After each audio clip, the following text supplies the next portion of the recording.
यो what's up में revenge of the idle blooded sword down के part 3 में तुम सबका स्वागत है। तो जैसा कि पिछले पार्ट के एंड में हमने देखा कि बिगिर एक ऑर्क से लड़ता है और उसे इजीली हरा देता है। तो अब आगे चैप्टर की स्टार्टिंग में यूगो बोलता है, देख के तो ऐसा लग रहा है कि जिस ऑर्क को हमने इतनी दूर से पकड़ा था वो इनफ नहीं है मेरी बेटी की भूख को मिटाने के लिए। और बटलर जो हमने बहुत टाइम पहले बारबेरियंस पकड़े थे एक्सपेरिमेंट के लिए, तो क्या उनमें से कोई बचा हुआ है? बटलर बोलता है हाँ एग्जैक्टली एक बचा हुआ है। यूगो बोलता है वो काफी सेंसिटिव हो गया है क्योंकि उसको काफी टाइम से खाना नहीं खिलाया, और तो उसे ले गया वो जल्दी से। एंड वो ट्रोल आ जाता है मैदान में और ये कुछ ज्यादा ही बड़ा है एज कम्पेयर टू बिकीर। एंड इनका बैटल शुरू हो जाता है। ट्रोल एक पंच मारता है बट बिकीर उसको इजिली डॉज करके ट्रोल के पीछे आ जाता है। एंड इन दोनों की बैटल देख के यंग बोलता है ये तो बहुत क्लोज था, वो तो एक ओपनिंग थी, तो उसने अटैक क्यों नहीं करा उस ट्रोल पर? ह्यूगो बोलता है रीजनरेशन पावर बहुत तगड़ी होती है ट्रोल्स की, अगर तुम उस पर एक अटैक में फिटल इंजरी नहीं दे सकते तो तुम बस अपनी स्ट्रेंथ को ही वेस्ट करोगे। एंड इसलिए ट्रोल को मारने के लिए स्ट्रेटेजी रिक्वायर्ड होती है, ना कि सिर्फ स्ट्रेंथ। और बिगिर इजीली सारे अटैक्स डॉज कर रहा है ट्रोल के। एंड ये देख के ट्रोल भी कंफ्यूज्ड है। बिगिर बोलता है इस ट्रोल को हराने का सही तरीका है जब ट्रोल मुझ पर अटैक करे तभी मैं उसकी स्ट्रेंथ इसी के अगेंस्ट यूज कर दूं।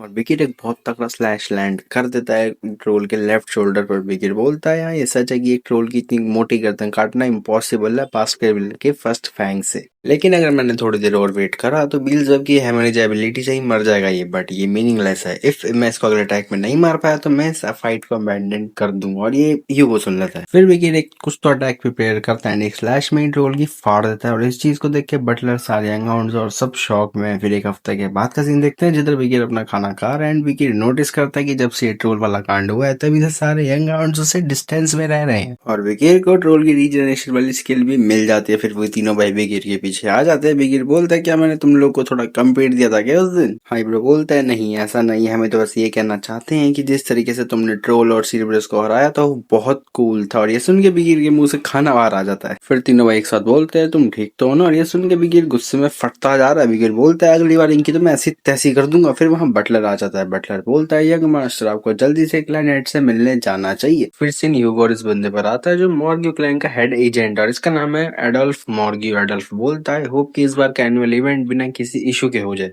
ह्यूगो बोलता है पिछली बार भी जॉइंट ट्रेनिंग में इतना कुछ हुआ नहीं था क्यों, है ना? एडोल्फ बोलता है पिछले साल दोनों क्लैन के कुछ लोग डैमेज नहीं दे गया, अगर ये इशू नहीं है तो क्या इशू है भाई? ह्यूगो बोलता है जो मॉर्ग्यू क्लैन के बच्चे हैं ना वो छोटे से स्क्रैचेस को भी एक बड़ी इंजरीज मानते हैं, तो काफी रोतड़े बच्चे हैं।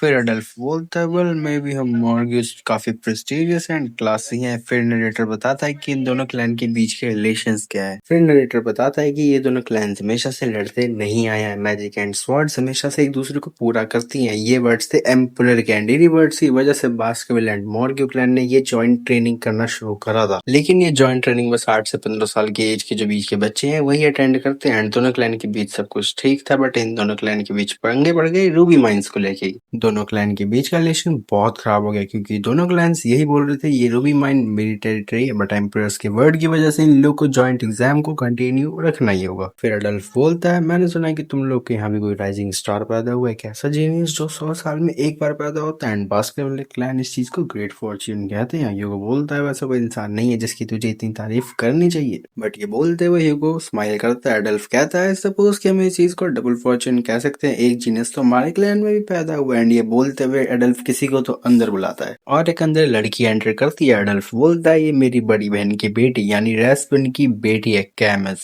एंड कैमस बेटा तुम्हें क्लैनेट को ग्रीट नहीं करना चाहिए। कैमस ह्यूगो से बोलती है तुम वही चोर हो ना जिसने हमारी रूबी माइन को हमी से छीन लिया है, तो प्लीज हमें वो वापस कर दो क्योंकि वो मेरी रूबी माइन है। और इस बात से ह्यूगो ट्रिगर हो जाता है। एंड ये और भी बहुत कुछ बोलती है और ह्यूगो बहुत ज्यादा ही गुस्से में आ जाता है। ह्यूगो गुस्से में बोलता है लगता है मॉर्ग्यू क्लैन ने अपने बच्चों को कभी मैनर्स नाम की कोई चीज सिखाई नहीं है। अडल्फ बोलता है ये तू बच्चे से क्या बोल रहा है? बट तभी कोई बंदा बोलता है कि ऐसा लगता है कि मॉर्ग्यू क्लैन वाले अपने बच्चों को ये नहीं सिखाते कि दूसरों की चीजों का ऐसे लालच नहीं करना चाहिए। और ये बात बोली है विकीर ने। एडल्फ विकीर को देख के बोलता है तो ये है वो राइजिंग स्टार बास्केटबॉल क्लैन का। और वो नोटिस करता है कि कैमस उसके बगल में है ही नहीं, वो तो विकीर के सामने खड़ी हुई है। विकीर कैमस को देख के मन में बोलता है ये मॉर्ग्यू क्लैन की स्टील ब्लडेड एम्प्रेस है। एंड इवन बहुत सारे आर्कमिजेस जो बिलोंग करते थे प्रेस्टिजियस क्लैन से, कैमस उन सब जीनियस की भी जीनियस कहलाती थी। एंड इसके प्राइम के टाइम वैसे सब बारबेरियंस और मॉन्स्टर्स जो डेडली माउंटेन्स पर रहते थे उन सबको अपने अंडर कंट्रोल में ले लिया था। एंड जो भी इसने कांड किए थे वो काफी फेमस हो गए थे।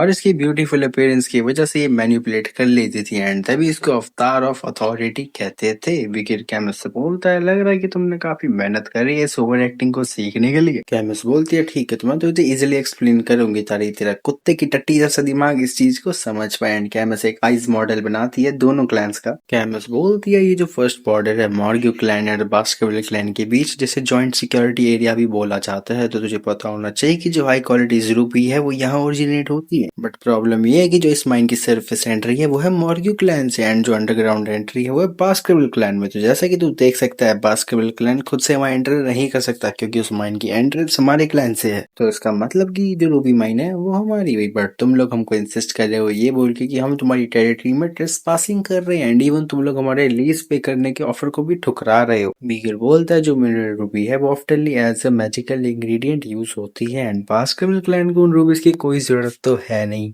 बट टेरिटरी को लीज पर देना आई गेस यही तुम्हारी सबसे बड़ी बदकिस्मती है कि तुम लोग को ये लगता है कि कुछ चंद पैसों के लिए बास्केटबॉल अपनी टेरिटरी तुम्हें दे देगा। और ये सुन के कैमस और इरिटेट हो जाती है और एक बार फिर ट्राई करती है बिकीर को समझाने का। कैमस बोलती है, ये देखी है तेरी लैंड और मेरी। फिर कैमस बास्केटबॉल क्लैन पर हाथ रख देती है जो मॉडल वाला क्लैन है, बट बिकीर उसका हाथ पकड़ लेता है। फिर बिकीर बोलता है, ऑब्वियसली अब ये मेरा है। कैमस बोलती है, ये तू क्या बोल रहा है, मैं तेरी नहीं हूँ। बिकीर बोलता है, मैंने कब बोला कि तू मेरी। और बिकीर अपनी पॉकेट से एक नाइफ निकाल लेता है। बिकीर बोलता है, मैं तो ये कह रहा था कि तुम्हारा हाथ अब मेरा है। एंड इस चीज को सुन के और देख के बटलर, एडल्फ, कैमस और ह्यूगो सबकी फट चुकी है, ये बंदा क्या बोल रहा है। फिर एडल्फ विकीर के पीछे आ जाता है। एडल्फ बोलता है, मेरी भांजी से तू हो जाए। एंड कैमस अपना हाथ छुड़ा लेती है विकीर से। एडल्फ बोलता है कि क्लैनेट ये कैसा मजाक है। फिर विकीर सॉरी वगैरह बोलता है और बता देता है कि ये नाइफ नकली है एंड और फिर इनकी बात खत्म होती है जो कि जरूरी नहीं है। एंड फिर थोड़ी देर बाद कंपटीशन शुरू हो जाता है एंड मैच शुरू हो जाता है बिटवीन कैमस एंड विकीर। कैमस बोलती है, थोड़ा ध्यान से क्योंकि मैं होल्ड बैक नहीं करती रियल बैटल्स में।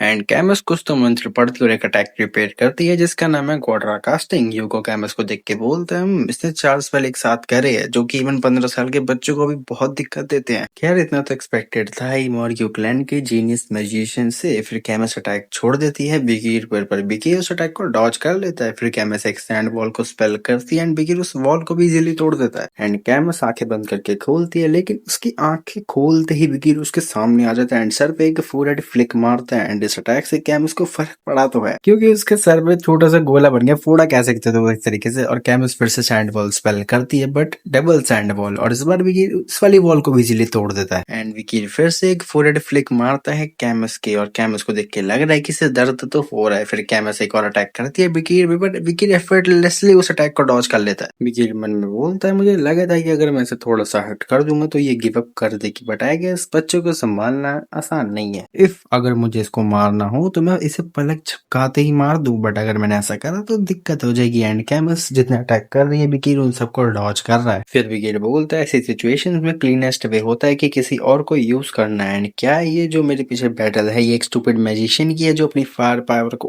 ओवर यूज कर रहा है, और एक बेवकूफ स्वॉर्ड्समैन जो फालतू में मैजिक्स को काटे जा रहे हैं। एंड कैमस अप्रोच करती है बिकीर को, बट बिकीर बोलता है, कैमस मॉर्गी आई गेस तुम्हें अपने लिए प्रोटेक्शन स्पेल यूज कर लेना चाहिए। एंड ये बोलते हुए बिकीर जंप कर देता है। मे बी उसने रिंग के बाहर जंप करा और वो स्टूपिड मैजिशियन का अटैक कैमस पर लग जाता है, और इस अटैक को देख के सब शॉक में है। फिर वहां बहुत सा स्मोक हो जाता है। फिर कैमस को आवाज आती है एडल्फ की। कैमस बोलती है, ये आवाज तो अंकल की है, लेकिन मैं क्या करूं, मैंने प्रोटेक्शन मैजिक को यूज करके अपने डैमेज को ब्लॉक तो कर लिया, बट फायर मैजिक की वजह से मेरे कपड़े जल गए हैं। बट तभी वहां बिकीर आ जाता है और उसे अपनी जैकेट दे देता है कि ये पहन लो, लेकिन कैमस हेजिटेट करती है, स्टिल वो पहन लेती है। कैमस बोलती है, ओए तेरे हाथ से तो खून बह रहा है। बिकीर मन में बोलता है, क्या उस बेवकूफ नाइट के स्पॉट में क्या कुछ होना बचा हुआ था। फिर स्मोक हट जाता है और इस मैच का विनर कोई डिसाइड हो ही नहीं पाता क्योंकि कैमस जमीन पे बैठी हुई है एंड बिकीर के हाथ से ब्लड निकल रहा है, तो इसी वजह से कोई विनर डिसाइड नहीं हो पाया, वरना ओवरऑल विनर तो अपना बिकीर ही है। फिर थोड़ी देर बाद का सीन देखते हैं जिधर ह्यूगो बिकीर से बोलता है, तो तेरा बैटल कैसा गया उस मॉर्ग्यू क्लैन की बेटी के साथ। बिकीर कहता है, हाँ तो काफी मजेदार, एंड मैं फिर से समझ पाया कि एक इवेंट होना होता कैसा है। ह्यूगो बोलता है, मैजिशियन के साथ एक ड्यूल अलग होता है एक स्वॉर्ड्समैन के मुकाबले, तो तूने उस पे एक प्रॉपर अटैक क्यों नहीं करा। बिकीर बोलता है कि मैंने बस इसलिए हेसिटेट करा क्योंकि मैं आज तक कभी किसी लड़की के साथ लड़ा नहीं हूँ।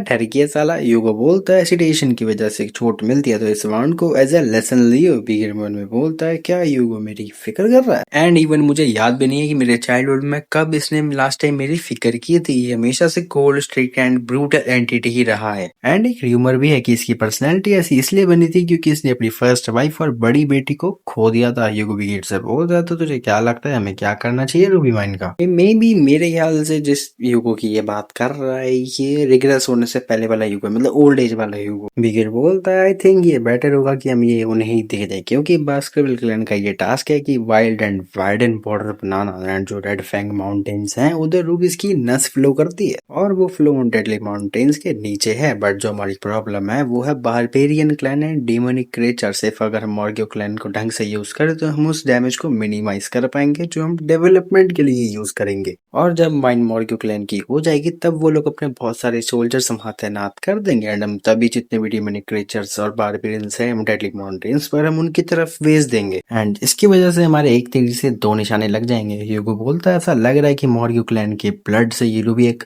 अलग ही हाइट पर पहुंच जाएगा। बिगिर कहता है और हमें उनके हर एक मूव पर नजर भी रखनी होगी। ह्यूगो बोलता है अरे टेंशन मत ले, हमने पहले जो हंटिंग डॉग्स भेजे थे अब वो बहुत इंक्रीज हो गए हैं वहां पे जाके। एंड तभी वहाँ कैमस और एडल्फ भी आ जाते हैं। एडल्फ बोलता है क्या हम लोग बात कर सकते हैं आपके जाने से पहले? क्लैनेट एंड एडल्फ एक प्रपोजल रखता है। एडल्फ बोलता है तो क्या बोलते हो बेट्रोथल के बारे में? और ये बेट्रोथल का मतलब है कि जब दो क्लैन लिंक होते हैं एक लड़के और एक लड़की की वजह से, जिसका मतलब है शादी करा के। ह्यूगो बोलता है तो तू किसको लिंक करने के बारे में सोच रहा है? एडल्फ बोलता है तेरा बड़ा बेटा और मेरी भांजी, मतलब मॉर्गियो क्लैन की बड़ी बेटी कैमस। ह्यूगो बोलता है मेरा बड़ा बेटा 25 का है, तुझे नहीं लगता कि ये कुछ ज्यादा ही बड़ा एज गैप है? एडल्फ बोलता है 8 और 25 साल में तो बस 17 साल का ही तो डिफरेंस है, इतना तो मैनेजेबल है। तो तू पागल वगैरह है क्या? फिर कैमस बोलती है मैं उससे शादी नहीं करूंगी जो मेरी माँ से वीक हो। एडल्फ बोलता है कैमस अगर तुम्हें उससे शादी करनी है जो तुम्हारी माँ से स्ट्रांग हो तो तुम जिंदगी भर अनमैरिड ही रहोगी। कैमस बोलती है मुझे कोई पोटेंशियल वाला चाहिए एंड मुझे पसंद नहीं है इतना ज्यादा एज गैप, या तो मेरे जितना हो या तो मुझसे यंग हो। एंड जिस तरीके से बिकीर को देखती है ह्यूगो और एडल्फ इसको देख के समझ जाते हैं कि इसे बिकीर पसंद आ गया है। फिर एडल्फ वही सब बोलता है कि वो नाजायज है वो ब्ला ब्ला ब्ला।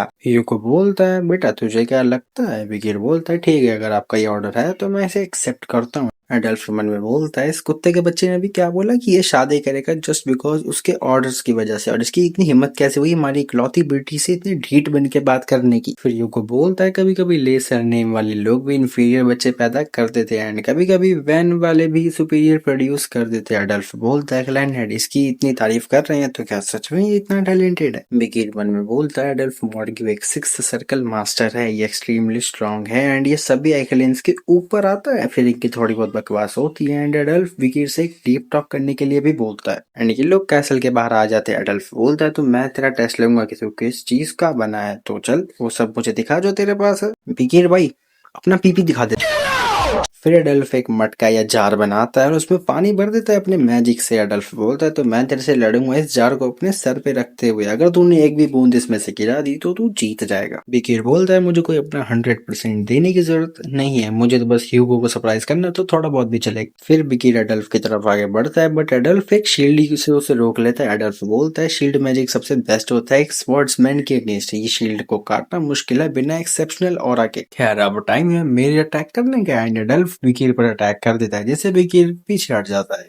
ह्यूगो बोलता है इसकी अटैक्स की स्पीड बेरली डॉज हो सकती है तो आई गेस मुझे इंटरफेयर करने की जरूरत नहीं है। फिर विकीर वापस से आगे बढ़ता है और एक स्लैश मारता है और बार बार एक ही जगह स्लैश मारे जा रहा है। एडल्फ मन में बोलता है क्या ये किस स्पॉट पर अटैक करे जा रहा है, ये तो एकदम कैलिब्रेटेड मशीन की तरह प्रिसाइजली अटैक कर रहा है, इसका फोकस और स्वॉर्ड्समैनशिप रिकॉग्निशन तो डिजर्व करती है। फिर विकीर एक बार अटैक करता है लेकिन इस बार उसकी स्वॉर्ड टूट जाती है जिसे देख के ह्यूगो और कैमस शॉक हो जाते हैं। लेकिन वो लोग ये देख के शॉक नहीं हुए कि उसकी स्वॉर्ड टूट गई है, वो लोग ये देख के शॉक हुए हैं कि जो स्वॉर्ड टूटी थी वो उसका टूटा हुआ जो पार्ट है वो एडल्फ की उस जार में लग चुका है जिसकी वजह से पानी बाहर आ गया। तो इस मैच का विनर है बिकीर। बिकीर बोलता है कि इतना बहुत है या मुझे और पानी गिराना चाहिए। और बिगेर को देख के कैमस शर्माने लगती है। कैमस बोलती है ये तो बस कॉन्सिडेंस है, लेकिन उसने अंकल को हरा दिया तो क्या अब हमारी शादी होगी? ह्यूगो बोलता है कॉन्सिडेंस क्या, पासवर्ड का टूटा हुआ पार्ट खुद से उस जार में लग गया था। बट आई गेस ह्यूगो समझ चुका है कि कुछ तो कांड किया बिगेर ने यहाँ पे। फिर ह्यूगो बोलता है बिगेर व्हेन बास्करविल, हो सकता है मैं एक ऐसे हंटिंग डॉग को पाल रहा हूँ जो बहुत चालाक है, जितना मैं सोच सकता हूँ उससे भी ज्यादा है। और इसी के साथ बिगेर का एक ईयरली एज आर्क एंड होता है और अब इसके बाद 7 साल का टाइम स्किप है। तो मजा आएगा अगली वीडियो में। खैर बताना कमेंट्स में कि ये वीडियो कैसी लगी। लाइक सब्सक्राइब शेयर करना मत भूलना। मिलते हैं अगले वीडियो में, तब तक के लिए सायोनारा।